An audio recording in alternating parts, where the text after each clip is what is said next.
In March 1974, in the depths of China's drought-stricken countryside, young Zifar and his fellow farmers were desperately digging for groundwater when their shovels struck something impossible. Fragments of sculpted clay heads, shattered hands, pieces of ancient armor. What they've stumbled upon would become the archaeological sensation of the 20th century. Within months, excavation revealed an underground realm frozen in time. Over 8,000 life-size terracotta soldiers standing in perfect military formation, an army that has been waiting in the darkness for more than 2,200 years. Each warrior bears a unique face, some stern, others contemplative, many bearing scars and moustaches, carved with breathtaking detail. But this magnificent discovery is merely the advance guard. The Terracotta Army protects something far more mysterious. The unopened tomb of Qin Shi Huang, China's first emperor, a burial chamber that remains sealed to this day, guarded by legends of Mercury rivers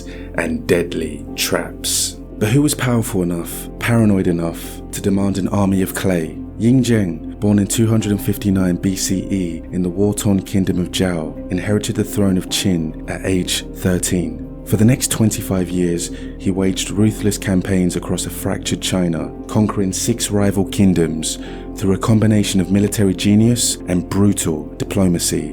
By 221 BCE, he had achieved the impossible, the first unification of China under one rule. With this victory came a new title, Qin Shi Huang, the first sovereign emperor. The name China itself derives from his dynasty, Qin, pronounced Qin. He didn't just rule in battle, he was also an innovator. He standardized writing systems, currency, weights, and measures across his vast empire. He connected and expanded defensive walls into what would become the Great Wall. He built roads and canals that stitched together a continent-sized nation. But Qin Shi Huang's greatest obsession wasn't with governing the living, it was with controlling his own death. According to ancient chronicles, construction of the emperor's tomb began the moment he took the throne as a teenager. Over the course of 38 years, this project would evolve into the largest tomb complex in human history, dwarfing even the Great Pyramids. The scale defies comprehension. Over 700,000 workers, criminals, slaves,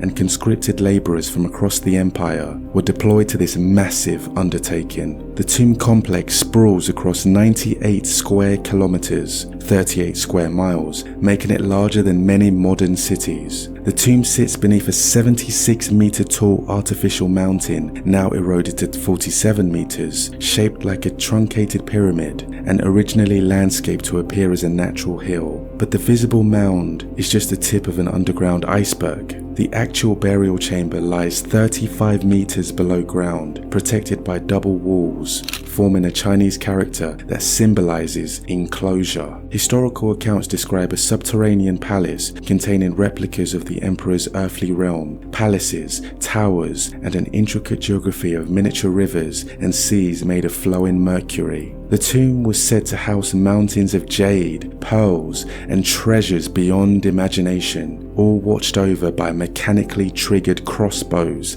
designed to eliminate any intruders. Head, which comes in at an angle like this up to the jugular.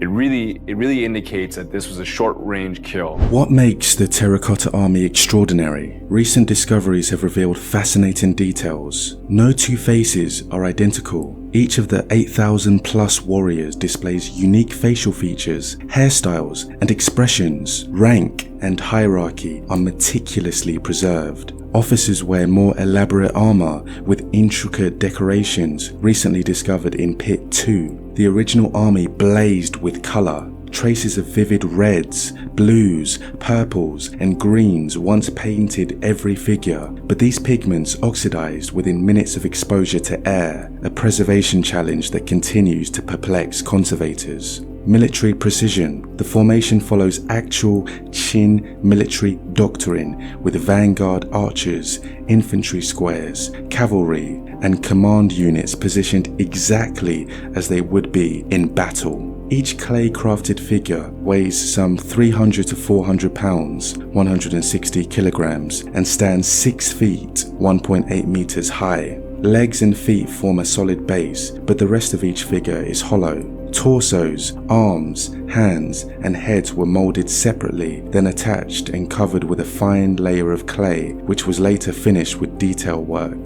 The weapons were equally remarkable. Bronze swords, spears, and crossbows were crafted with such precision that many remain sharp after 2 millennia. For some reason, the weapons have also remained strangely pristine, another mystery. For decades, archaeologists believe these weapons were preserved by an ancient chromium coating technique. However, recent scientific analysis has debunked this theory. The chromium traces actually came from lacquer contamination, not intentional preservation technology. The real secret lies in the bronze's high tin content and the area's unique alkaline soil chemistry. Did the Greeks help the Chinese sculptors create this masterpiece? It has been theorized that prior to the creation of the terracotta warriors, Chinese sculptors did not have a tradition of producing life-size statues. The leap from having no experience to creating armies of the artworks indicates they may have had some outside influence or help. Lucas Nickel, chair of Asian art history at the University of Vienna, believes the Chinese artists may have encountered examples of Greek art after the reign of Alexander the Great, whose empire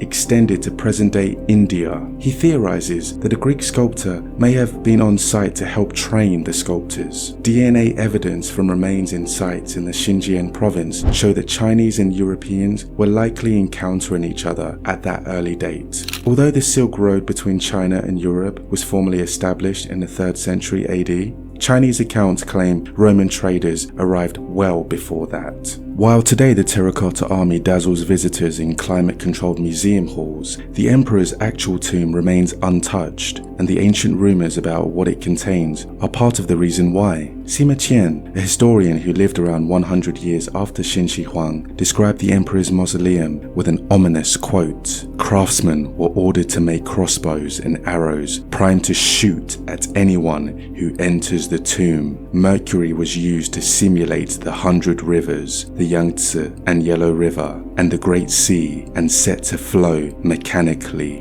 Modern soil samples find mercury concentrations 100 times higher than normal around the burial mound. If Sima Qian's descriptions are accurate, the tomb may contain a toxic landscape of liquid metal that could volatilize dangerously upon exposure. There's also concerns about preservation. The tragedy of the Terracotta Army's painted surfaces, which crumbled upon contact with air, haunts archaeologists. Opening the tomb could destroy irreplaceable artifacts through sudden environmental changes. Current preservation technology simply isn't advanced enough to guarantee the safety of whatever lies within. And what about booby traps? Ancient texts describe elaborate death traps designed to eliminate grave robbers. Archaeologists take these warnings seriously. For example, the crossbows poised to fire the moment someone passes them. If they were made of wood, then they will almost certainly have rotted away by now and pose no threat. But if they were constructed from certain metals, then there's a chance they may still prove deadly.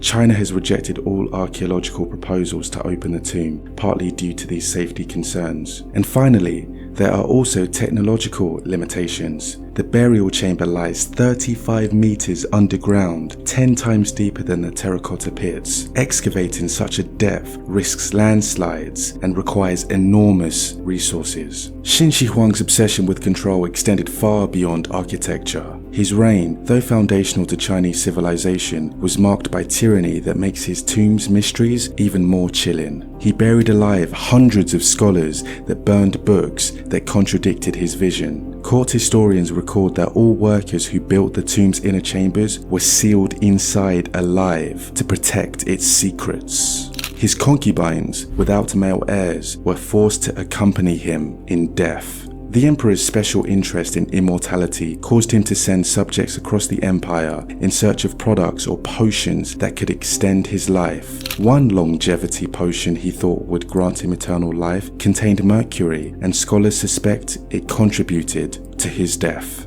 Recent discoveries continue to amaze archaeologists. In 2025, researchers uncovered only the 10th high-ranking commander figure ever found among the terracotta warriors, suggesting that countless treasures remain buried. A massive 16-ton coffin containing thousands of bronze coins, jade, and gold figurines was recently excavated from the complex, possibly belonging to Prince Gao, one of the emperor's 50 children. Yet these discoveries only emphasize how much remains unknown. 3 of the 4 terracotta pits contain armies, but pit 4 sits mysteriously empty, abandoned mid-construction when the emperor died suddenly in 210 BCE, evidence that his vast project was never completed despite 38 years of construction. The greatest questions persist. What lies within the sealed burial chamber? Is it filled with the promised treasures and Mercury rivers? Or has time reduced everything to dust? Could the tomb be empty? A final paranoid trick by an emperor